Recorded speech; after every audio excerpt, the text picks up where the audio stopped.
tenemos un invitado especial que hace mucho tiempo que ustedes no lo ven, se llama Nelson Valdés Burgos, pero esta vez para hablarnos del tema internacional, lo que está pasando con Bukele en esa nación y qué está haciendo Bukele con esa gran cantidad de presos que sabemos que allí hay. Bienvenido, Nelson Valdés, a este estudio.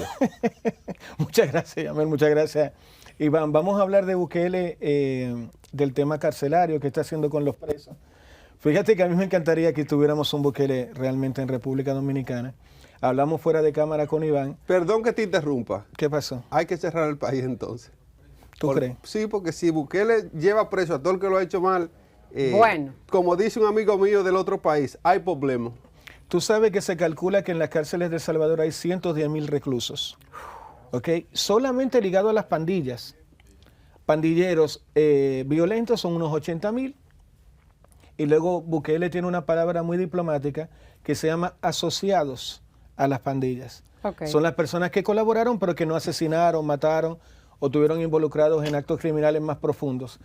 ¿Qué pasó en El Salvador? Hubo tormentas y Bukele se le ocurrió la genial idea de que entre ellos unos 48.000 reclusos exactamente colaboren con mano de obra al mantenimiento de las vías y a la construcción, por ejemplo, de colegios, pintar, no sé, sillas en los colegios, en las escuelas.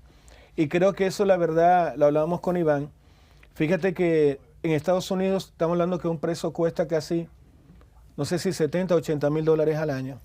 Por eso hay países en Europa que ya las cárceles no la utilizan otro tipo de cosas, porque mantener a un vago dentro de una cárcel, a un criminal, y que tenga un costo para el Estado, y que esa persona esté sentada ahí comiendo, una persona que mató, asesinó o cometió algún delito. Consumiendo electricidad, agua, insumos. Para mí no debería, bueno, no debería estar vivo dependiendo del crimen. Por ejemplo, una persona que asesinó a una mujer, para mí esa persona no debería estar vivo. Pero vámonos con el tema de Bukele. Lo encuentro acertado. Yo siempre he dicho en República Dominicana, ¿por qué no usamos los presos, por ejemplo, para el arreglo de calles? ¿No, verdad? Para pintar las sillas de los colegios. No lo sé, para hacer pan para las escuelas. Es decir, usarlos, ocuparlos, creo que es importante. Esa es mi visión y es lo que está haciendo Bukele en El Salvador. Y estoy muy de acuerdo con eso porque miren, ya Nelson ha hablado del costo que tiene un preso por año para una nación. Pero más allá del costo que tiene Nelson, Vargavila, Yamel, la audiencia que nos ve, es lo siguiente. Nosotros tenemos como cárceles, y he mencionado esto en varias ocasiones y reitero, son universidades del crimen. Si usted, y es obvio porque es un asunto biológico natural. Si usted tiene 24 horas al día, de las cuales usted no tiene una ocupación per se, usted no tiene ningún esfuerzo físico que lo lleve a usted a estar agotado para usted llegar a esa cárcel y dormirse, o llegar a esa cama y dormirse, ¿qué va usted a estar haciendo? Si usted todavía tiene los contactos de la gente en la calle, que vía el celular, usted puede mandar a gestionar crímenes desde allí, porque usted no tiene oficio, porque usted está 24/7 metido. Ocioso. Ocioso. Exacto. O ocioso, como dicen en el campo. Usted está ocioso ahí viendo y lucubrando qué es lo que va a hacer. Entonces, si no estamos dando ni siquiera la formación, dice un centro de rehabilitación, así son los sistemas penitenciarios que están supuestos a hacer. Pero ahí lo que hay es gente lucubrando qué maldad es que va a hacer. Entonces, esa gente que esté lucubrando ahí, buscan las formas. Ahora, ¿qué diferente sería que en vez de tener gente recluida ahí, cometiendo crímenes y llamando para extorsionar desde la cárcel, que se apliquen y se utilicen para cosas que son beneficiosas para la nación? Esas cárceles que están construyendo aquí, esos trabajos de mano de obra fuerte, ese tema de basura, ese tema de situación que hay que ser medioambiental, para eso están sumamente aptos los reos. Ahora, eso es un sistema que va a destruir, Nelson y audiencia, va a destruir una famosa cogioca que hay en las cárceles, va a destruir el negocio que hay dentro Popula, va a destruir un sistema de microtráfico que hay dentro de las cárceles. Esto es deplorable, por eso felicitamos esta medida que, aunque es extrema, como todo lo que ha hecho Bukele, según el estándar internacional, es un asunto que le va a servir a esa nación. Sí. Nelson, pienso también que no solo obvio, ¿verdad?, que es una medida que le beneficia al país porque los están utilizando para trabajo que hay que hacer, ¿verdad? Están Correcto. haciendo un trabajo que se necesita. Pero creo también que esto le funciona a ellos, a los mismos reclusos, porque de alguna manera yo trato de ponerme en la posición Y si yo tengo meses, años trancado en el mismo cuartito, en la misma celda, tiene que ser terapéutico. Yo por lo menos salir, ver el sol, sudar, porque estoy trabajando, porque estoy haciendo algo. Ojo, Yamel, tampoco digamos que es un innovador Bukele en este sentido. Estados Unidos construyó muchas vías de trenes con presos. Forma parte de la historia de los Estados Unidos. Tú dirías, bueno, pero ¿y cómo es que Estados Unidos tiene esa red de trenes? Fue con gente que estaba en la cárcel. Y como decía Evangel, era una persona ociosa. Déjame comentarte algo, como todo lo que hace Bukele, es increíble la prolijidad de este hombre. La mega cárcel de Bukele, que ya te conté el número, 110.000 reclusos. Uno mira que en el caso de República Dominicana, una cárcel que tiene, no sé, para 2.000, 3.000 personas, todavía no está lista. O sea, para que tú veas cuando las cosas se hacen bien o se hacen mal. En este caso también, Iván, hay que decirlo, que estos reclusos van a recibir una capacitación previa. No es, mira, tú tienes que... No. Sino cómo se instala una vía de tren, cuál es el tipo de material que lleva para que no se oxide el tema de los puentes. Fíjate que en República Dominicana veían días pasados que estaban haciendo unas labores de mantenimiento de algunas obras viales, ejemplo puentes, y sobre el óxido la persona pintaba. Cuando ese óxido tienes primero que tratarlo, limpiarlo, quitarlo, pulirlo, luego ponerle un antioxidante y encima de eso ponerle una pintura. Tratamos este tema de Bukele para que esa sociedad, yo fíjate que hablaba con un amigo el día pasado y yo le decía, bueno, ¿cómo encontraste El Salvador? Me dijo, yo fui hace 2 años y fui ahora y el cambio es radical. Es decir, se nota que es un país que va hacia adelante, mucho más limpio, mucho más ordenado. Se nota también la inversión extranjera. Por ejemplo, el único centro de datos de Google en América Latina está en El Salvador. Por ejemplo, el museo interactivo más moderno de Latinoamérica y uno del mundo está en El Salvador, pagado por el gobierno de China, ¿no verdad? Entonces ves todas las máquinas iMac.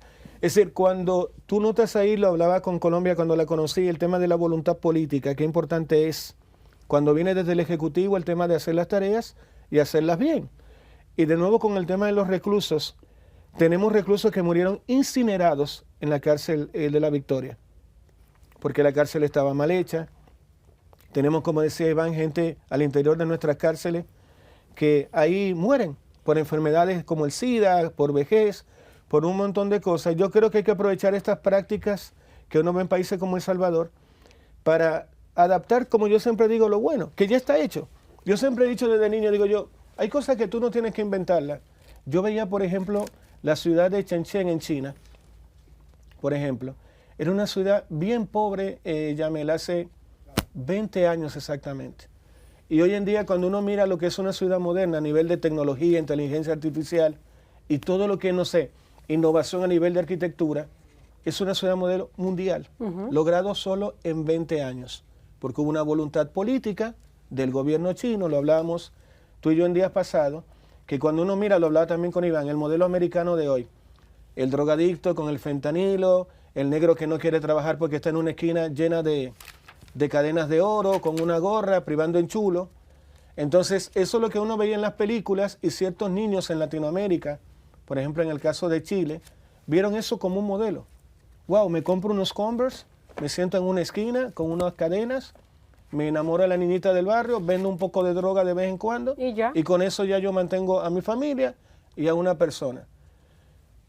Lo que logró El Salvador, creo que debe ser un ejemplo para la República Dominicana y para todos los países de América Latina. Fíjate que Argentina, hace muy poquito, Patricia Bullrich, que es la ministra de Interior y Policía, sería más o menos como el mismo cargo en la Argentina, viajó a El Salvador a ver el modelo carcelario, tratando de replicar lo mismo en Argentina, porque fíjate que en ciudades como Córdoba y Rosario están secuestradas por el narcotráfico, a niveles que después de las 6 de la tarde tú no puedes salir a la calle, donde han sido secuestradas, violadas, extraviadas, desaparecidas completamente, jóvenes de 20 y 19 años, secuestradas para el trata de blancas dentro de la Argentina. El criminal argentino además es muy violento, es una persona muy ignorante, porque hay una cosa que hay que decirle, y paso a Iván, la izquierda, con todo el dolor de que la gente que yo sé que ama la izquierda y el comunismo, lo único que trae es pobreza cuando no es pragmática, porque luego si tú ves China, que practica la izquierda pragmática, que es una izquierda junto con el capitalismo, es un modelo de éxito. Recién vimos un contenido interesante también, y ahora que tú hablas de la izquierda rápidamente, sobre lo que ha sido Cuba a través del tiempo y de cómo hay gente viviendo en la miseria. Es una persona que hablaba de cómo es tan irracional el hecho de que haya gente todavía pensando en la gran figura que fue Fidel Castro y que están sin saber qué va a comer al otro día. Es un asunto muy deplorable. Pero sobre este sentido de lo que dices del sistema penitenciario y cómo se están utilizando este asunto de los presidiarios para hacer obras que funcionan en la nación, esto es muy ejemplar lo que está haciendo Bukele. Ahora, hay una condición más que le permitió a Bukele hacer lo que está haciendo. Hay un asunto, bueno, muy de destino, que a él le tocó en ese tiempo, pero también una condición particular de que el mal que afecta a su nación era un mal muy focalizado. Eran las bandas, las maras, etcétera, etcétera. Era un grupo muy focalizado de gente que se había salido de control, gente que vino, que bajó deportado de Estados Unidos, que bajó con esa ideología de bandas que se hicieron muy famosas en el sur de California y bajaron esa pequeña nación y se adueñaron de ella. Eso era un foco muy específico. Ahora, nosotros como nación, si tuviésemos ese problema, pudiésemos imitar ese modelo.